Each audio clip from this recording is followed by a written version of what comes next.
3 to 4. We go back to line 3 again. Okay, we have to insert more lines. We can insert after, we can insert before. We go back to line 3. X is less than 5 is now false. So what do we do after this? We have to indicate that we have the post. Okay? In other words, if someone turns in exactly this table as the answer of this question in the test, it will receive full credit. This is what I'm expecting. If you want to add more stuff to comments and fill in all these cells, that's fine. Okay? I will not take points off for extra stuff that is optional. But if someone just tells me at the end of the execution, X ends up with a value of 4, Y ends up with a value of 6 without showing these steps, that will receive 0 points, even though the final conclusion is correct. Okay? Now, what if someone goes look at this, and instead of starting X with a value of 0, that person misread the notes or misread the question and start off with a value of 1, and then everything is going to be wrong, right?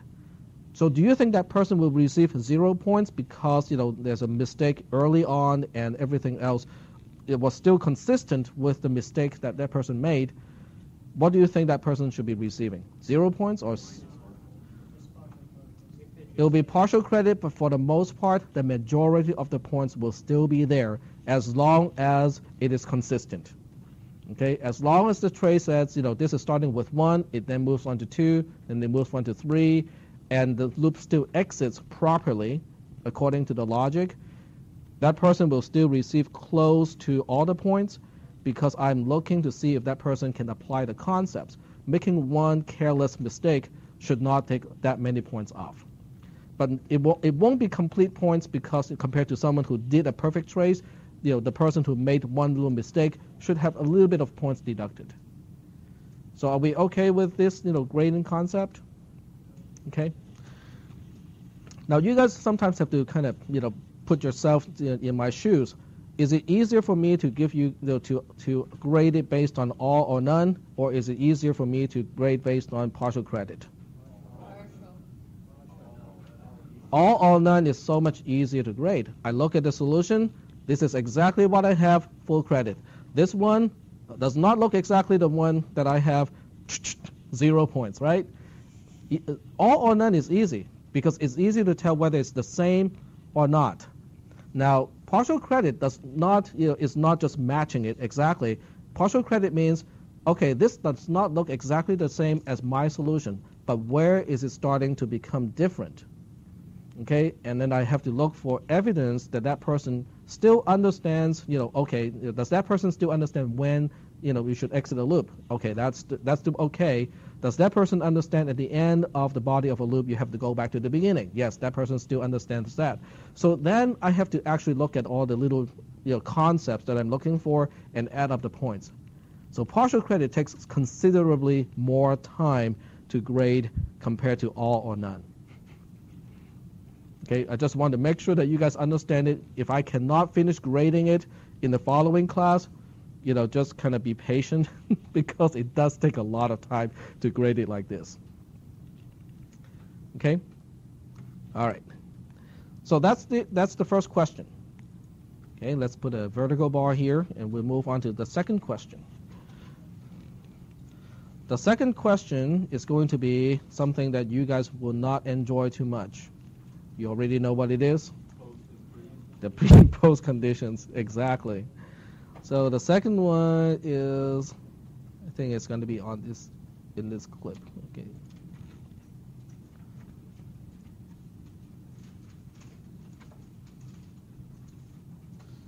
I don't have to use exactly the same example, but that was not a bad example.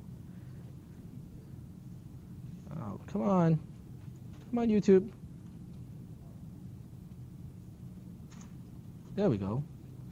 Okay, so that's still the trace. I'm fast forwarding to the next question. That is slow. That is really slow. Come on.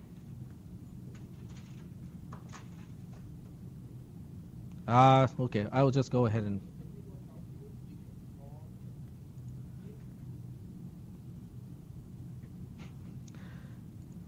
Okay, it's not working the way I think it should be working. This is a whole lot slower than it should be.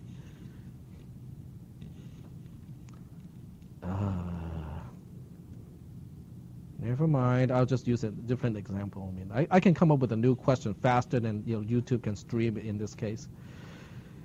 Okay, so here's the next example. Okay. Just when I think it is not going to show it, it shows.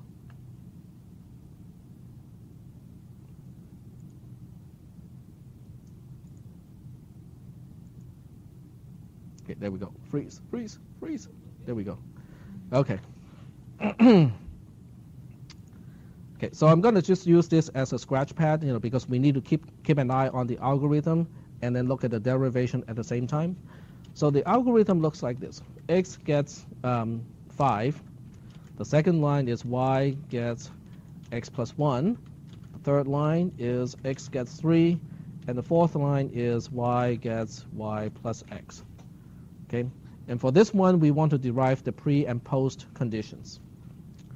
So what I would do is I'm going to copy and paste this back into Moodle as well, so that when I save the document, it will have everything available.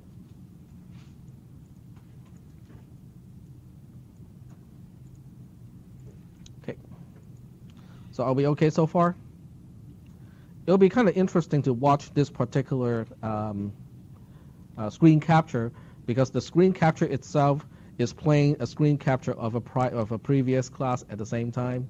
So I think it'll be interesting. I mean, it's not rocket science, but it's still interesting. All right. And in this case, I have to give you a precondition, don't I? So I will tell you the precondition of line 1 is just true. We don't know anything about x. We don't know anything about y. We are going to, we want to derive everything all the way to post 4. Now, once again, in this case, the question itself will state very clearly that in this case, we are not tracing. We're trying to derive the pre and post conditions of each line. Okay, but I'm not going to type it here because it's just taking up time. For questions like this, it is important to explain the steps that you're taking. Okay, why do you do it this way? Why do you choose to forget? Why do you choose to use the substitution rule? And when you do use the rules, forget and substitution, you don't want to skip the steps. Okay, you want to go through, all the steps, because the steps themselves can contain partial credit. So even if your conclusion is wrong because of one, careless mistake in a derivation, as long as you illustrate that that in this case we should do this, in this case we should do that, you will still get partial credit. In other words, someone can be very good at programming and eyeball this and tell right away and say x will end up with a value of 3, y will end up with a value of 9. That will receive, again, no points. Okay, because once again, that is not the point of this question. Okay, so the point of this question is, can you guys apply what we have learned in the class in this question? How do I derive post 2? How do I decide which rule to use to derive, post 1? We'll start with post 1. Okay, do you guys still remember the right-hand side versus the left-hand side thing? Yeah. Okay, so the right-hand side of line 1, does it refer to the left-hand side? Okay, does not refer to the left-hand side. Yep. Would you want us to, go over that and list that like every single time where Yes, but you can make it more efficient. Okay, now here's the trick to make it more efficient. Since you already know that you will have questions like this, using the pre and post conditions, using assignment statements, and you already know that you have to explain why you use a forget rule and why you use a substitution rule, one thing you can do to save yourselves a lot of time is to pre-print on a piece of paper a key. Okay? Point A. Point A is saying the right-hand side of a particular line does not refer to the left-hand side of that assignment statement. So in that case, you can just say line 1 meets the requirement of point A. Then you don't have to spell the whole thing. You can just say line 1, this case applies to line 1, done. Okay, this case applies to line 2, done. This case applies to line 3, done. This case applies to line 4, done. And you can pre-print, that particular key, basically includes, basically all the reasoning or the rationale of how do we pick rules for pre and post conditions. Are we doing okay so far? Do you guys understand what I mean? Okay, you can just have a key so that you can quote the key itself, refer to point A of my key. And then point A can be a really long explanation of something. Okay? So that may help a little bit, but for the most part, if you just write it out, I don't think how fast you can write is going to be the limiting factor. I really don't think so. I don't want that to be a limiting factor. So the right-hand side of line 1 does not refer to the left-hand side. Does that tell me which rule I have to use in this case? Okay, we have to use the forget rule. So the next thing you want to do is to quote the forget rule. What is the forget rule doing? The forget rule is saying the post condition depends on the precondition. But we have to take certain things away from the precondition. Anything that contains which variable has to be discarded in this case. Because when you forget, you have to specify it's going to forget components that mentions a particular variable. So which variable are we dealing with? It will be x, because x is the variable on the left-hand side. It is the one being changed.